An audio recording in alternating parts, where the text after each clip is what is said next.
Hello everyone, I'm Milo and welcome to my town. This is the second part of the Kirby 30th anniversary special video series. If you haven't checked out part 1, I suggest you do so using the link in the info card in the corner. Last time we checked the very first couple of Kirby games, from the Dreamland Trilogy, Kirby's Adventure, Superstar, Kirby 64 and The Amazing Mirror. Most of these games I'd consider the classics in the franchise at this point. The order I'm covering this is the release order, in case you were wondering.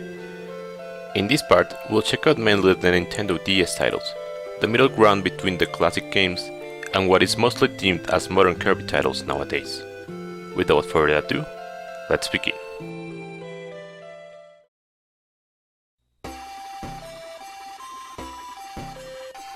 Dreamland had been at peace for a while. One day, Kirby was taking a casual stroll, when suddenly, the colors of the sky started to warp around. A witch named Drosha suddenly appeared.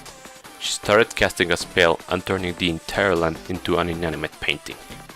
Kirby, noticing this, started heading into her direction, which startled her, as she made a painting vortex and fled into it. Inside, there was nothing but paintings. He had walked right into her realm, and as a precaution, Drosha cast a spell towards Kirby, turning him into a limbless ball. The witch took the chance to escape, as poor little Kirby stood there without being able to keep chase. Though in her hurry, she forgot to take her magical paintbrush. Kirby, curious by it, rolled towards it and touched it, transporting it towards you! As Kirby's ally, the brush had the ability to create rainbow paths and help push Kirby to traverse this unknown world. Kirby traveled through fields, canyons, icelands, and factories, while facing some foes created by Drosha herself, to put a stop to his advance. Finally, Kirby arrived at Drosha's own domain, a dark and eerie place. He proceeded in and went inside a mysterious painting, to find the sorceress herself. Kirby, with the paintbrush's aid, fought against her magic powers, which allowed her to create enemies simply by drawing them into existence. Eventually, the witch was defeated thanks to the brush's rainbows reflecting her magic back at her. But her will was too strong to give up. Her very soul materialized as her body was being defeated, bringing forth a paint orb of pure evil. Her attacks and her gaze were always fixated not much on Kirby, but the holder of the brush. After surviving the many horrors the witch created, reflecting some of her magic and stunning her, Kirby was successful in her defeat. As she drew her final breath, a painting frame suddenly appeared, sucking her inside, before shattering. It is then revealed what had truly led to this. Drosha was a simple painting, but with time, it gained sentience and transformed into a sorceress. Driven by the will of turning everything to her likeness, she targeted Dreamland and turned it into a painting. She did not foresee Kirby going against her, or anyone getting hold of the paintbrush. After the battle had taken place, wishing for all to return to normal, the magical paintbrush created a portal for Kirby to leave the paint world. He was a bit saddened by their departure, but thankful for all the help it brought. After Kirby was through, the paintbrush vanished into light. Kirby woke up to the dreamland he knew and loved. Everything seemed normal once again. Suddenly, a rainbow shone on the skies. Perhaps one final gift from the paintbrush? Kirby sat there, happy, gazing at the sky, to a peaceful land once again.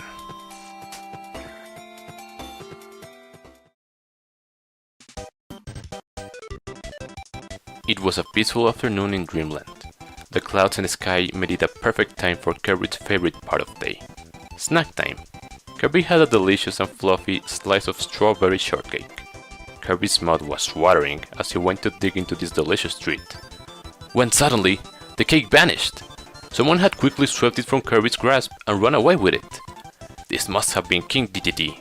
He's no stranger to stealing others' food, Kirby thought, as he ran towards Castle DDD. He made his way through the plains and arrived at the castle. Assuming the ruler to be the perpetrator, he fought against him to reclaim what was his. But after their duel, he found out he had nothing to do with it. In fact, an old chest he had been keeping had actually been recently stolen. They both wondered who could be behind these devious acts. And just then, a group of mice appeared and announced themselves. They were the Squeaks, a group of bandits known to steal treasure all over. They had in their hands some chests freshly taken and started running away with them. King Dedede quickly reacted by grabbing Kirby and drawing him towards the mischief. He hit them spot on, but this also caused all of them to fall down a chasm, including all the chests they took. Kirby was convinced his cake must be in one of them. It was something so important it must have been placed in a chest. Kirby decided to hunt down all the treasures he could, to try and reclaim his cake back. This took him through many areas of Dreamland, constantly having to face off to the main members of the Squeaks, Spinny, Stutto, and Duck. Their leader, the Roach, would also draw him powerful foes, to try to make him stop chasing after them. Eventually, the Roach fought Kirby directly. He held up a killer weapon called Triple Star, a rod capable of using the elemental powers of fire, ice, and electricity. While a tough opponent, Kirby got the upper hand against him. Weakened, he felt cornered as Kirby was reaching for the chest he held. But suddenly, Meta Knight appeared out of nowhere. It had been a while since Kirby last saw him. He took hold of the chest and ran away behind a giant star door. Kirby had to collect some star seals hidden on the scattered treasure chest to open it back up, unlocking a path leading to the sea. He traversed the coastal areas and even went diving underneath, finding a sunken halberd ship, possibly from the time Meta Knight decided to play mean. What had gotten into him? Did he not learn the lesson from last time? Going inside the ship, Meta Knight had been hiding, protecting the chest from anyone's grasp. Kirby sparred against him, eventually getting the upper hand. At last, he had recovered the chest that probably contained his delicious cake. He approached the chest to open it. But suddenly, the Roach showed up and swept it away from him. He had followed Kirby throughout the sea and had taken the chest back. The Roach had heard rumors of the chest containing a source of great power. Tired of the constant interruptions caused by Kirby to his crew, he decided to open the chest and gain its power. But reality was a bit more cruel than expected. A cloud of darkness had emerged from the chest, which enveloped the Roach completely, and now joined with him, flew away into vast space. This cannot be, Kirby thought, as the possibility of losing his cake arose. He summoned the World Star and followed the Dark Force to the cosmos.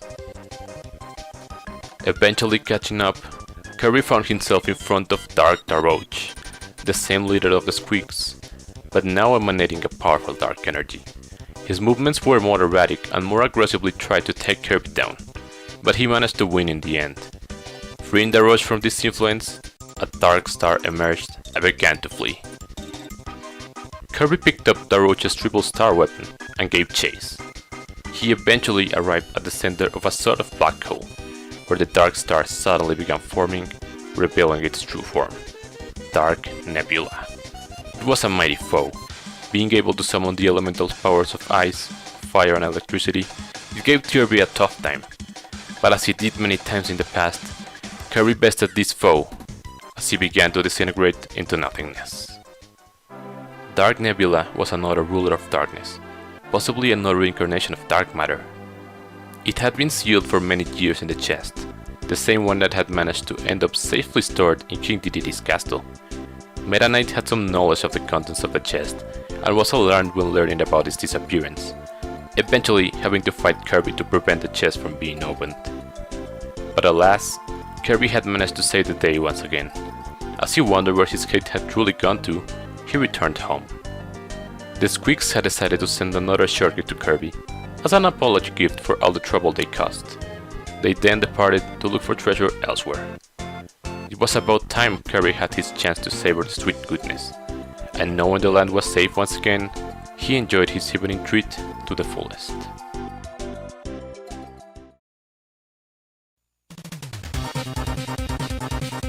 On this remastered rendition of some stories we heard earlier, there is just one new important story to hear. For a time came where King Dedede sought revenge on an earlier defeat. It seems Kirby's victory over him after he had stolen all of the food in Dreamland had not gone so easily forgotten. As such, he extended an invitation to Kirby to try and stop him if he could, before he had the chance of doing something bad. The king had sent many powerful foes after Kirby, also wanting revenge on him, but our hero overcame each of these obstacles, gathering some sparkling stars the foes were holding onto in the process. After clearing the path on the skies of Dreamland, he took his warp star and flew towards Castle DDD. However, this time around, he had some company. The castle was being guarded by the airship Kabula, a foe he had defeated previously, but this time it came with new tools, and its aim was to take Kirby down. Because of so many projectiles being hurled this way, Kirby lost balance as one of the cannonballs hits the warp star, making him start falling into the sea below. Until the sparkling stars he had collected started circling in on him, and when joined together, they summoned back the starship he previously used to defeat Cosmic Nova. With the ship, he faced off against Kabula in a fierce aerial battle, until the airship could hold no more and crashed downward, leaving the path to the castle clear.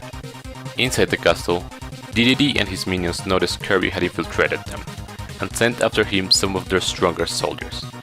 One by one, they fell against the pink path. There weren't many troops left. King DDD ordered his loyal Waddle-Dee to go as a last resort, but he was really scared. DDD spared him instead, and allowed him to leave. He, however, decided to try and stop Kirby, to no avail, as he was weakened by him in the end. He hurried back to the king after his defeat. It was the time. DDD had to face him again, but this time, he had an easy hole. When Kirby approached the arena inside the castle, DDD told him to grab a hammer like his very own. Once armed, the king unveiled his plan. A new and improved mechanical hammer, paired with a fitting metal mask, with the lone spectator being the bandana Waddle-Dee. This was the final battle between Kirby and Masked DDD. The hammer packed some serious power, with many gadgets and tools to help his user, but in the end, Kirby's strength shone brighter, and he defeated the king once again. As he was flown out of the castle one more time, accepting his fate, he walked towards the sunset, eventually being joined by his loyal Waddle-Dee army. Perhaps this time he truly accepted his defeat, as they all walked to try and get back home.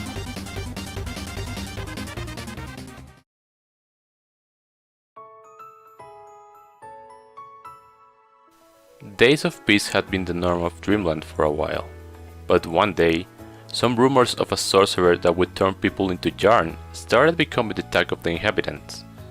One evening, Kirby was taking a stroll when he noticed what resembled a maxing tomato on the top of a bush. He started inhaling and tried to eat it, but a mysterious figure was actually under it. He tried to introduce himself, but Kirby was locked into getting that tomato. The sorcerer screamed at him, "Stop! That's my magic tomato!" But this did not stop Kirby, who gulped the entire thing down. Angry about this, the sorcerer activated the sock he carried on his neck, which started glowing and sucked Kirby back inside. When Kirby woke up, he felt odd. The ground felt like fabric, and when he looked around, he realized that the entirety of the world was made of yarn, including himself. His surprise was interrupted by a blue boy who was being chased by some monster, pleading for anyone's help. Kirby decided to help him out and started inhaling the monster, but the air went right through his new body.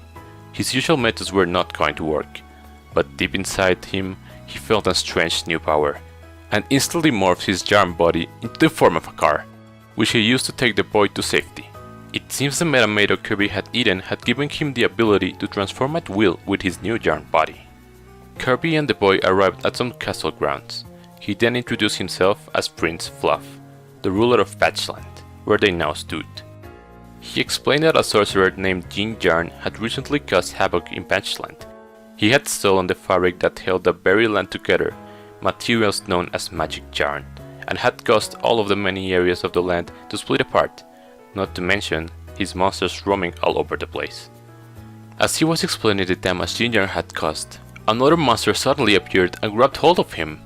Kirby transformed to smash the monster and save the prince, and out of the bits that fell out of it, a string of glowing yarn appeared. "That's the magic yarn that was stolen," said the prince in joy. The magic yarn quickly soared into the skies and returned to its rightful place, sewing together again an area of Patchland adjacent to Patch Castle. This was great, but it wasn't all of it. Prince Fluff desperately needed to find the rest of the magic yarn and restore Patchland to its former glory. Kirby, always happy to help, decided to pitch in and lend his support to see this cause through. Luckily, Prince Fluff could use the same abilities Kirby was now capable of, so the two of them embarked on an adventure together.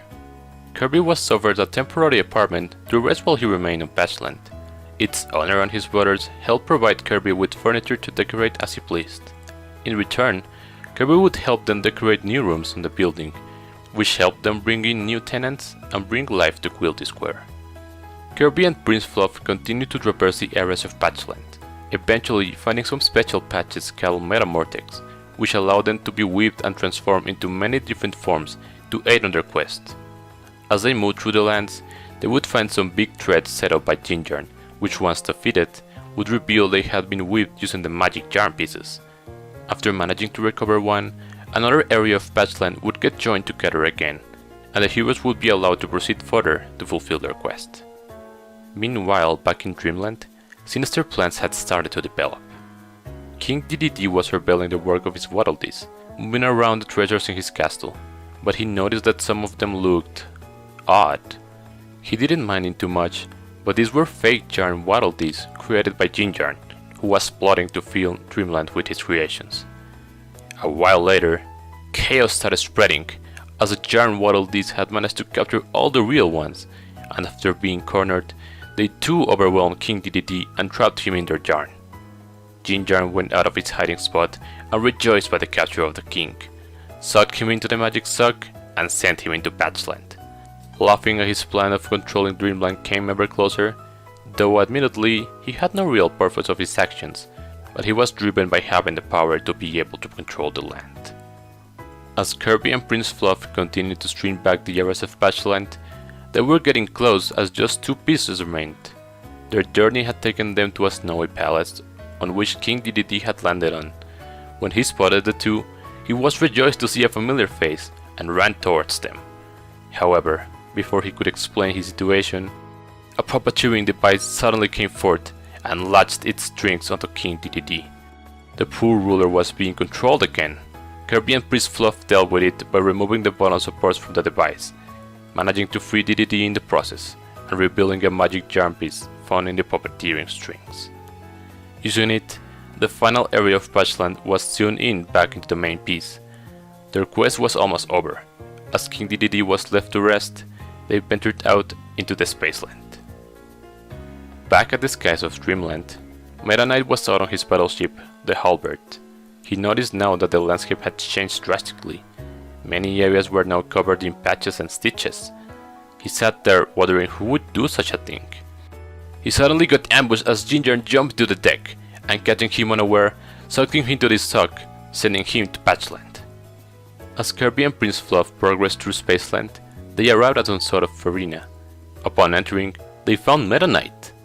The masked warrior looked as if he was trying to resist something, but in the end, his will could not surpass the spell Gingerm had casted onto him. As his eyes turned purple, he started attacking the pair of heroes. They fought against him, disarming him of the weapons that the Gingerm device kept providing him, until the combined efforts of all of them made Meta Knight step out of the spell. As he retreated from the arena, a piece of magic yarn that was holding him hostage went free, and with it, the final weaving required to unify Patchland once again got done, stitching back the entire land into a single piece. Back at Patch Castle, the heroes rejoiced as they succeeded on their mission, but their celebration was cut short as Meta Knight explained how Gingerm was taking over Dreamland. This made Kirby feel upset, as they didn't know how to return to their home. Prince Fluff quickly located and brought over a magic sock, just like the one Gingerm had. "Socks come in pairs," he said. Gingerm had stolen just one of these magic socks, but with the power of the magic yarn restored to the land, its pair now had the power to take them back to Dreamland, and as such, everyone jumped into it. Once they crossed onto the other side, they were welcomed to the land they once knew, all covered and turned into yarn. It seems the sorcerer had discarded his sock, as he had no more use for it. They had to locate him and put a stop to this evil scheme. After finding some bells in Castle DDD and ringing them throughout the land, Gingerm appeared from his hiding place.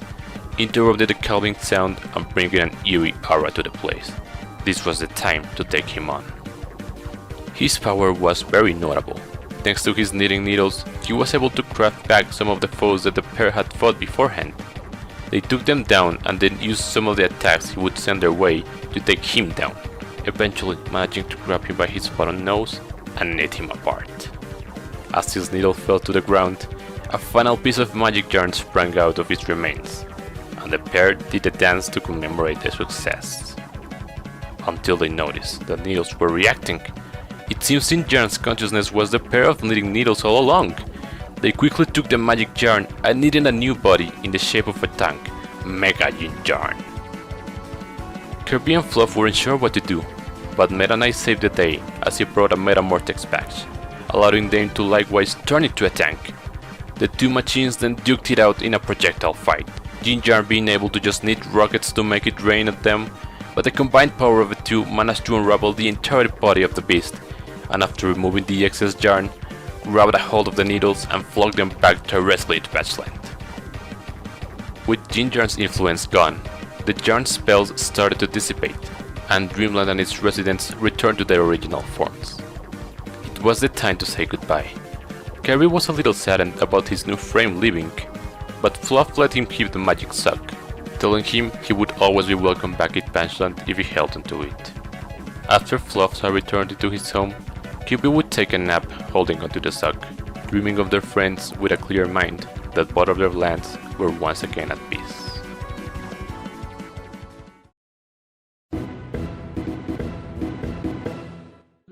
One day, Kirby went to the south of Popstar to an area called the Popopo Islands. After joining into them, he stopped for a nap in the middle of a grassy field. It was a peaceful evening, until the sky suddenly went black. A dark figure descended from the sky. It was Necrotius, leader of the Skull Gang, who aimed to cover all light into darkness. It seems he sensed Kirby's presence on the islands, which were located close to its hideout, and decided to act as a chance to stop the one who could possibly mess up his plans. While Kirby was sleeping, he used his magic staff to strike the lightning onto him. This wicked magic caused Kirby's being to split up into 10 smaller Kirbys, which Necrotius then started eliminating. He was confident he had disposed of any threats to his goals, and retreated from the area. However, a single Kirby survived the assault. Popstar's greatest hero had mostly been defeated, but a shining star manifested from the last small Kirby that had remained. It was the light from Kirby's heroic heart, who had escaped Necrotius' attack. The star called out to Kirby so that together they could take on Necrotius, save Popstar, and return Kirby to his former self by using the magic staff. Thus, an adventure throughout the Popopo Islands began. The star from Kirby's heart was able to guide the small Kirby, aiding him in the quest ahead. Since one of Kirby's favorite activities was eating, they realized after having enough fruit that the star was able to gather enough power and manifest more of the small Kirbys back. After a small while, all 9 of the Kirbys Necrotius had eliminated were back as a group. They were not able to be restored until a single Kirby, but together, all 10 small Kirbys acted as one to pursue their goal. Once they had ventured throughout the Green Grounds area, hoping to locate Necrotius or his minions, an airship approached them and lured them to port. It was the Squeaks! Once rivals of Kirby, after the mischief they had caused, they had left to other lands to look for treasure. But their leader, the Roach, had caught glimpse of a treasure in the form of gold medals scattered around Popopo Islands. He had reached out to the small Kirbys to ask for their help in gathering said medals. The Squeaks could get the intel on their locations, and all the Kirbys had to do was collect them and bring them back. They even heard about some special rainbow medals, and legends of them holding great power. They all teamed up to locate them. In addition to this, the Roach explained that Necrotius' goal was to drown the light of Popstar, as it was the brightest star in the universe. Surely they could not let this come to be. After making their way to the center of the first island, they fought an enemy that was under the control of Necrotius. At their defeat, they let off the energy that was holding them under the dark influence, and when it was destroyed, it removed part of the dark fog that was covering one of the close-by islands. With this path now available, the Kirbys jumped on a warp star, each grabbing another one in a line, and flew towards the next island, in hopes of finding the source of the darkness. Unfortunately, the outskirts of the islands were plagued by Scullies, members of the Skull Gang, who spotted the Kirby line and attacked them, pulling them off the warp star one by one. Only a single Kirby survived and safely arrived onto the next island. It looked like trouble like this would keep happening until they were somehow able to remove their influence from the islands. After journeying and traversing throughout the 4 main islands, and having encountered many members of the Skull Gang on their way, the 10 Kirbys made it to the top of the volcano valley, and faced off against the mighty Skullard, resident of the volcano who had been given dark powers from Necrodius. After Team Kirby finished him off, the entire flock of Scully troops on the islands suddenly vanished. At the same time, a sinister presence began to be felt at the top of them all. The Roach approached the Kirbys and explained how a new island was now in sight. However, it was covered by a heavy dark aura, which made it impossible to be reached. Suddenly, all the rainbow metals the Kirbys had collected started glowing vividly and gathering in some sort of rainbow orb. One of the Kirbys raised this artifact on his arms and aimed it towards the shrouded darkness. The dark clouds surrounding the island faded away as they revealed Necrodius' realm, Necro Nebula. As they approached the island on a warp star, a swarm of Skull Lions, higher tier members of the Skull Gang, swarmed over them. Only a single Kirby made it to the island, but it was the time to finish this madness for good. As Kirby fought to regain his remaining companions, they faced off against dark versions of previously defeated enemies. Once all 10 Kirbys were gathered again, they went towards a temple in the center of the realm. A big skull statue sat in there, with the magic staff at hand. The Kirbys hurried to get it. They needed it to join back together, but as they were approaching it, the staff disappeared, and a lightning then struck the statue. Confused, the Kirbys looked up and saw Necrodius. He gulped down the staff, assuming it was the goal of the Kirbys all this time. This was the final battle between this fight of light versus dark. Necrodius would summon members of the Skull Gang to aid him, but the power of the Kirbys was able to withstand their attacks. In the end, Necrodius even revealed his very core, a purple and red eye found within his skull, as a final effort to finish off his enemies, but the Kirbys came victorious at the end. As Necrodius faded into oblivion, the staff was finally within reach.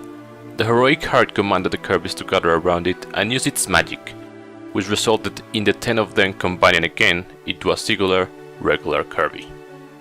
As a warp star picked up Kirby and returned him home, he couldn't help but marvel at the sight of the stars, and came to the conclusion that darkness wasn't all that bad, as the stars shone ever brighter amidst the darkness of space. And that's all the time we have for now. This concludes part 2. Once again, I want to thank you all for watching the video, and I hope you have enjoyed these 2 parts so far. I worked hard to have this made in the vision I had from the very beginning, so I truly do hope they're of your likeness. Do not dilly-dally so much, I'll keep it shorter this time. As you saw, there were less games featured here than last time, but overall the length was pretty similar. This is because as the games that release progress, the amount of information each of them conveys just keeps growing, and that's exactly why this video had to be made into several parts. Next time, we'll check the more modern Kirby titles, the ones to start to build up the lore even more. Though I will not detail too much of the lore, rather I'll focus mainly on what the games themselves present during the main adventures. Anyway, once again, thank you for watching, don't forget to leave a like and comment what you thought, and make sure you are subscribed so you don't miss the remaining parts. You'll find a card on the screen to go to the part 3 once it's been released, as well as the playlist containing all my special anniversary videos. Don't forget, you'll always be welcome in my town. Thanks for watching, and see you next time.